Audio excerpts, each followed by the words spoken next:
नमस्कार. रामकृष्ण हरी माऊली. मी रेणुका, अर्थात तुमची मुक्तावली. शब्दवारीच्या आजच्या भागात तुम्हा सर्वांचं खूप खूप स्वागत. बघता बघता कसे दिवस सरले पहा ना. आपण या शब्दवारीच्या प्रवासात आता शेवटच्या मुक्कामी आलोय. केवळ एक रात्र आणि त्या सावळ्या विठ्ठलाचं ते मनोहारी रूप आपण उद्या बघणार आहोत. हरिनामाचा गजर, अभंग, कीर्तनांची रंगत या सगळ्यामध्ये हा प्रवास कधी पार पडला हे कळलंच नाही. अर्थात त्या सावळ्या रखुमाईवराचीच आपल्यावरची ही कृपा म्हणावी. आपल्याला या सेवेनं एवढं धन्य वाटतंय तर त्या पंढरीच्या भूमीच्या नशिबाचे सोहळे काय वर्णावे.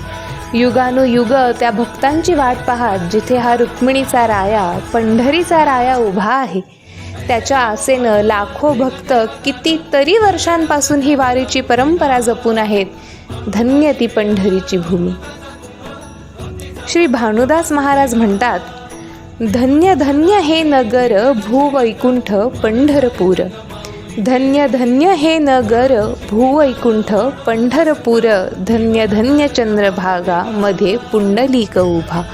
धन्य धन्य चंद्रभागा मध्ये पुंडलिक उभा. धन्य धन्य वेणुनाद क्रीडा करीतो गोविंद. धन्य धन्य वेणुनाद क्रीडा करीतो गोविंद. धन्य पद्माळ्यांची पाळी गाई चारी वनमाळी. धन्य पद्माळ्यांची पाळी गाई चारी वनमाळी. धन्य पंढरीचा वास, धन्य पंढरीचा वास. देवा गाये भानुदास, देवा गाये भानुदास. खरंच या लोकी जन्म घेऊन एकदा का होईना पण ती पंढरीची वारी नक्की करावी.